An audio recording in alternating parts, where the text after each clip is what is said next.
Olá, vamos dar continuidade a esse nosso estudo do campo magnético. Tá? No capítulo anterior, nós discutimos os efeitos que o campo magnético tem sobre correntes. Nós calculamos a força que é exercida no condutor quando ele está imerso num campo magnético, daí nós discutimos o problema de uma espira. Nós não dissemos de onde vem esse campo magnético. Eu mencionei que no final desse curso a gente vai falar um pouco sobre o magnetismo produzido na matéria, dentro ou a partir dos átomos e moléculas que constituem a matéria. Mas nós, naquele caso, só estudamos o efeito. Nós dissemos que existe um campo magnético, que é uma coisa que todo mundo conhece, para muitas pessoas, inclusive, se você pode instalar uma bússola no seu smartphone, e aí você pode ver o efeito do campo magnético terrestre. Nessa parte agora, nós vamos estudar o seguinte, como é que correntes produzem campo magnético, tá certo? No capítulo anterior nós não discutimos a origem do campo magnético, agora nós vamos ver como é que correntes produzem campo magnéticos. Primeira pergunta, a primeira questão é: correntes produzem campo magnético? Essa pergunta foi feita há mais ou menos uns 200 anos atrás. Um físico chamado Ørsted, ele percebeu o seguinte, é daquelas descobertas que se deu aí a partir de um conjunto de experimentos que não estavam programados para que dessem esse resultado. O que ele fez? Ele tinha lá um conjunto, um fio, tá certo? Ele estava fazendo experiências com condutores, com eletricidade, A gente já mencionou várias vezes que no começo do século XIX, foram feitas aí diversas experiências com eletricidade. Começa com Faraday, Ørsted e outros tantos, que a gente já mencionou por aqui. Tá? Muito bem, ele estava, então vamos supor um circuitinho bem simples desse tipo aqui, Você está fazendo aqui e por acaso você tinha, ou não, Se é por acaso ou não a gente não sabe, mas eu tinha uma bússola, ou ele tinha uma bússola aqui perto de onde ele estava passando, fazendo essa experiência. E aí ele percebeu o seguinte: quando ele fechava essa chave, ou seja, quando passava uma corrente nesse circuito, essa bússola se movia. E aí surge então a pergunta, ou a resposta, vamos dizer assim, é que quando você tem uma corrente passando num fio, você produz um campo magnético. Na verdade, a gente pode generalizar. Quando você tem uma corrente elétrica, não precisa ser necessariamente num fio, tá certo? Quando você tem uma corrente elétrica, ela vai produzir, um campo magnético. Ou se a gente quiser ser mais ainda minucioso, quando você tem cargas em movimento, cargas em movimento produzem campo magnético. Cargas paradas produzem campo elétrico, cargas em movimento produzem campo elétrico, tá certo? Elas não param de produzir campo elétrico. Cargas em movimento produzem campo elétrico e também produzem campo magnético. Nós vamos estudar isso mais a fundo um pouco na terceira parte do nosso curso, tá certo? Agora nós vamos nos deter a essa situação em que eu tendo um condutor, eu posso medir, eu posso calcular o campo que é produzido pela corrente que passa nesse condutor, tá certo? Muito bem. Então, como é que é esse campo magnético?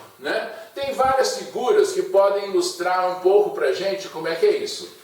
Por exemplo, se você pegar um fio retilíneo, pega um fio, tá certo? E passa esse fio por bota uma folha de papel aqui, e você espalha umas limalhas, um farelinho de ferro, nessa folha de papel. Bota uma poeira de ferro nessa folha de papel e aí você passa uma corrente aqui, tá certo? O que você vai observar quando você passa essa corrente? Você vai ter uma organização, essas limalhas vão se organizar formando circunferências em torno desse fio. Há uma organização, você pode encontrar diversas figuras que ilustram esse fenômeno, em que você tinha um conjunto de limalhas que estavam esparsas sobre uma folha de papel, um fio que passa por essa folha, tá certo? Perpendicular a ela, não é? É uma geometria bem simples, né? E a hora que eu passo uma corrente, essas limalhas se organizam formando isso aqui, né? Ora, se a experiência do Oersted mostrou que essa bússola tende, né, a tomar uma direção que é perpendicular a desse fio aqui, né, o que está acontecendo com essas limalhas? Elas estão sendo arranjadas, tá certo? Ela estava dispersa numa posição e aí ela sofreu um torque, né? Ela sofreu um torque e se alinhou a uma direção que é tangencial a essa circunferência. O que nós podemos dizer? Nós podemos dizer que, com base nessa experiência, tá certo? E em outras tantas, que quando eu tenho um fio, né, no qual eu estou passando uma corrente, quando eu tenho um fio no qual eu estou passando uma corrente, eu vou criar um campo magnético cujas linhas de campo, vou arrumar esse trem aqui, tá certo? Eu vou criar um campo magnético cujas linhas de campo, elas são circunferências, não é, concêntricas, tá certo? Centradas nesse fio, tá? São circunferências concêntricas centradas nesse fio, né? Essas linhas de campo, então olha só, isso aqui é interessante porque no caso de uma carga, né, nós vimos que as linhas de campo, elas são linhas de campo radiais, tá certo? No caso do campo magnético, as linhas de campo, elas são circunferências em torno, não é, daquele fio que está gerando o campo magnético, né? Aqui vai entrar, né, a famosa regra da mão direita. O que a regra da mão direita nos diz? Você perguntar assim, mas por que você botou a linha, essa setinha para cá e não botou para cá? Né? A regra da mão direita nos diz o seguinte, se eu botar o dedão, tá certo? Apontando no sentido da corrente, tá? Se eu botar o dedão apontando no sentido da corrente, o meu campo magnético, tá certo? O meu campo magnético vai estar, não é? O meu campo magnético vai estar, tá? No sentido dos dedos aqui. Então, se eu fizer isso aqui, ó, tá certo? Se eu faço esse movimento aqui, né? Eu boto o dedão, o polegar, né? Para ser mais rigoroso, né? Se eu boto o polegar no sentido da corrente, tá certo? O meu campo, ele é um campo rotacional, tá certo? Ele tem essa propriedade, né? Ele é produzido na direção desses dedos aqui. Então, assim, né? Esse aqui é o jeito que normalmente, tá certo? A gente usa, não é, para definir a direção dessas linhas de campo, tá? Muito bem, o que nós queremos saber, na verdade, né, o que nós vamos fazer agora é calcular como é esse campo, definir, né, uma expressão para esse campo, tá? Para fazer isso, nós vamos utilizar, não é, uma formulação que é conhecido como lei de Biot-Savart, tá? O que diz a lei de Biot-Savart? A lei de Biot-Savart diz o seguinte, imagina eu tenho um condutor, né? Eu tenho um fio aqui, tá? Um fio fino, né? Onde está passando uma corrente. Vamos botar uma corrente nessa direção aqui.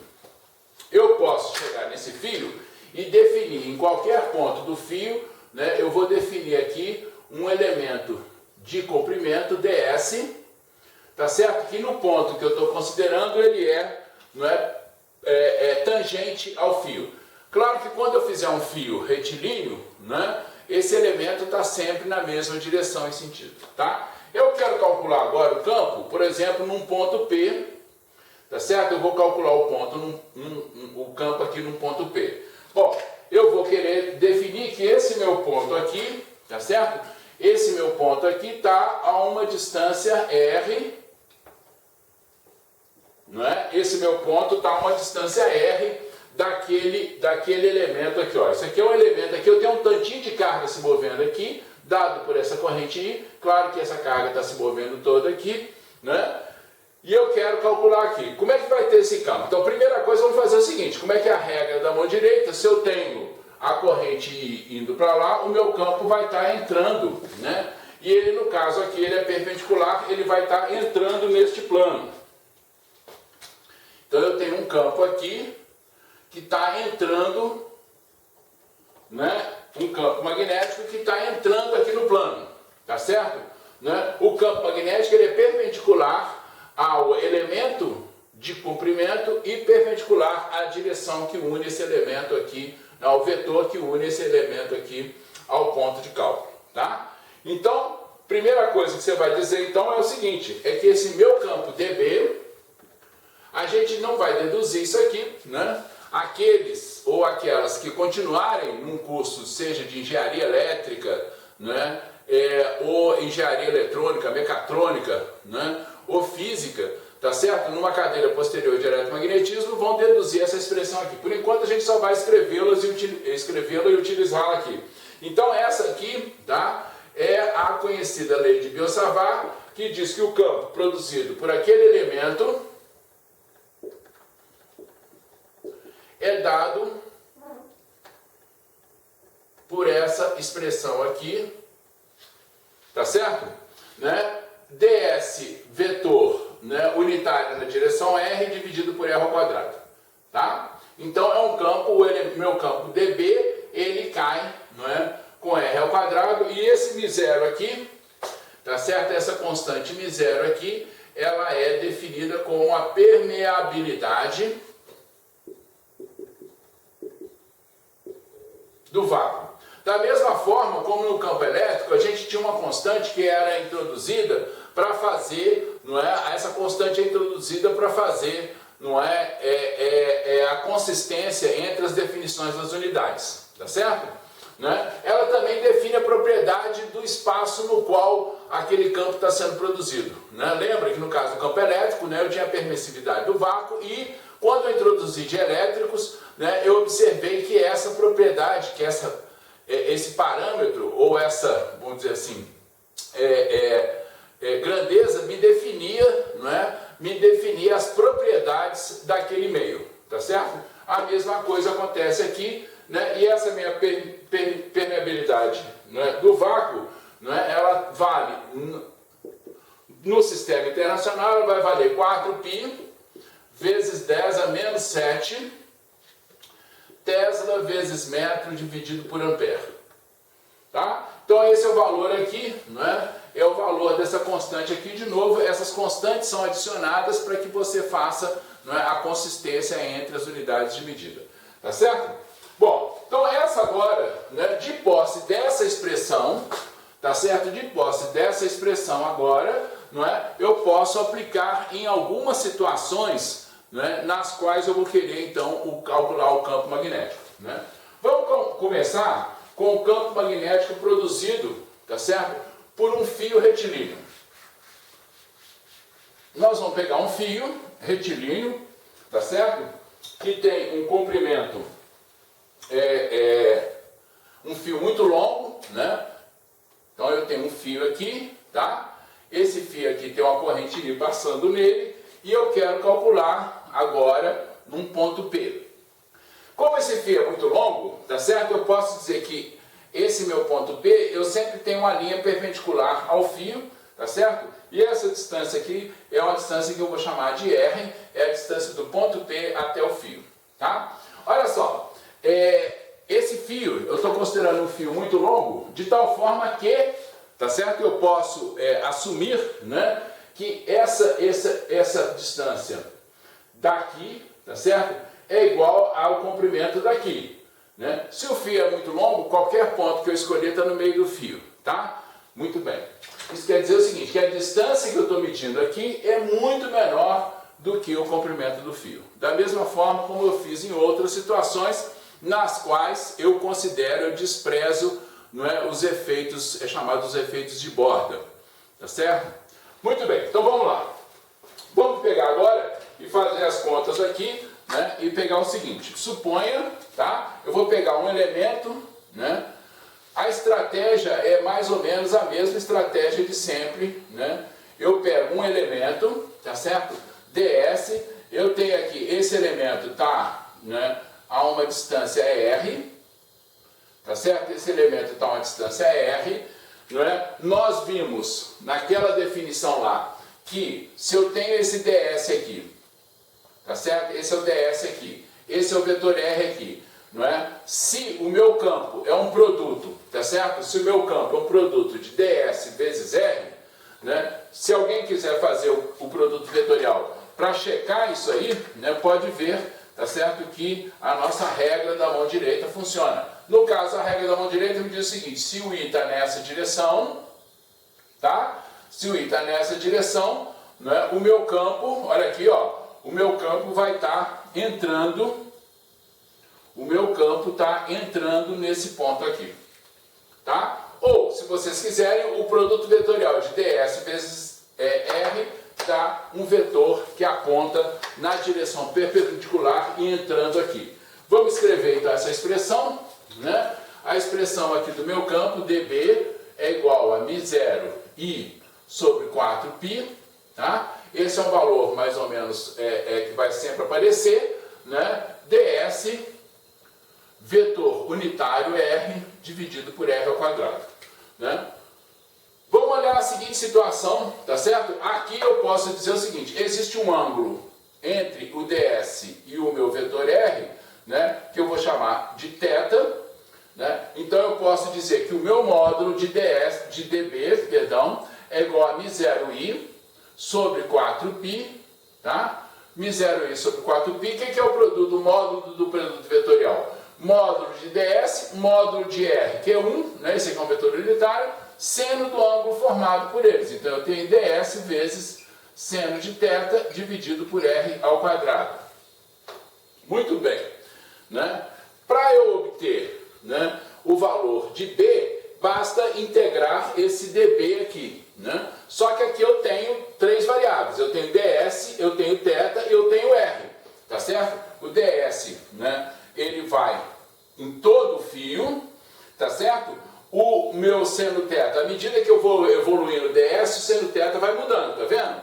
E o meu r também vai mudando. Então a gente tem que pegar tudo isso aqui e colocar em função de uma única variável. Primeira consideração que eu vou fazer é o seguinte: se eu tenho aqui uma distância de ds até a origem, eu posso pegar um outro elemento ds, tá certo? Eu poderia pegar um outro elemento ds nessa posição aqui, ó. Tá? Esse meu outro elemento ds estaria, né, se eu pegar aqui, ele estaria a uma distância que eu vou chamar, por exemplo, de r'.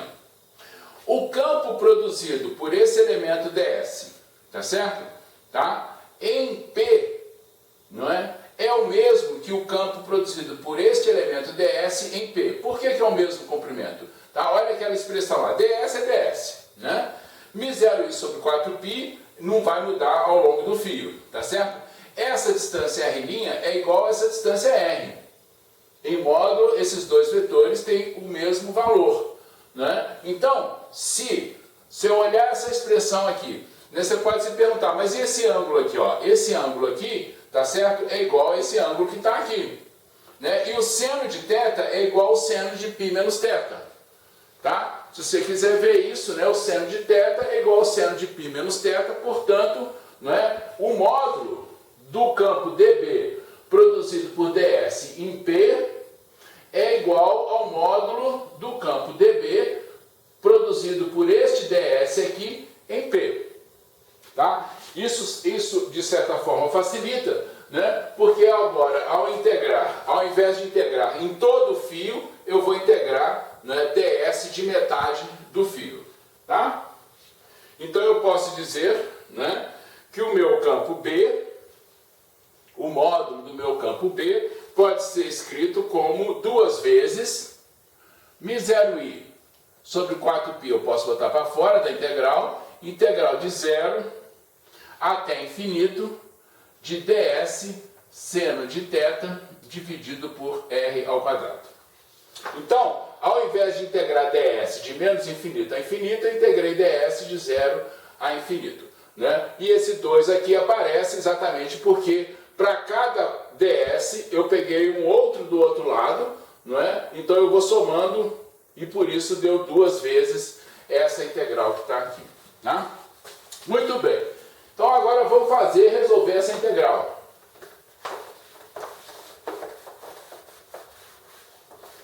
Para resolver essa integral eu tenho que transformar tudo num único, na dependência de uma única variável, né? Então vamos olhar essas variáveis que estão aqui, né, e trabalhar aqui na dependência de uma única variável, né? Primeiro vamos olhar o meu módulo de R. R, se eu olhar R, se eu chamo essa distância aqui de S, tá certo? Se eu chamar essa distância de S, né, R nada mais é do que a hipotenusa daquele triângulo ali. Eu posso escrever que R é igual a S ao quadrado mais R ao quadrado, raiz disso aqui, tá?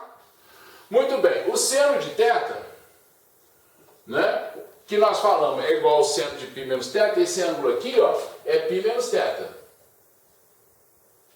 Né? Esse ângulo é π menos θ, tá certo? Então o seno de θ é igual ao seno de π menos θ. O que é o seno desse ângulo aqui? O seno desse ângulo ali, né, nada mais é do que cateto oposto dividido pela hipotenusa, que é R dividido por R, né, que vai ser igual, portanto, a R maiúsculo. R maiúsculo, lembrando a distância do ponto até o fio, tá? Dividido, portanto, por raiz de S2 mais R2.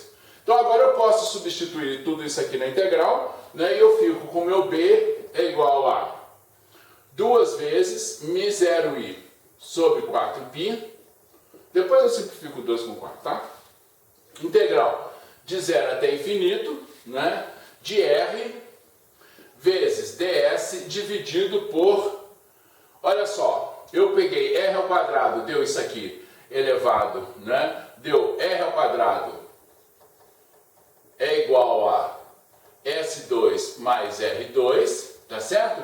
Então eu tenho S2 mais R2 que multiplica S2 mais R2 elevado a meio, né? Se eu faço isso aqui, tá certo? Então se eu tenho S2 mais R2 vezes S2 mais R2 elevado a meio, eu tenho S2 mais R2 elevado a 3 meios. Tá? E isso aqui eu posso escrever, então, né, essa integral é uma integral, tá certo? Que já está até fácil de resolver, né? Ela já foi resolvida em outras situações. Eu vou ficar, então, com μ0i, simplificando aquele 2, sobre 2π, tá? Vezes R,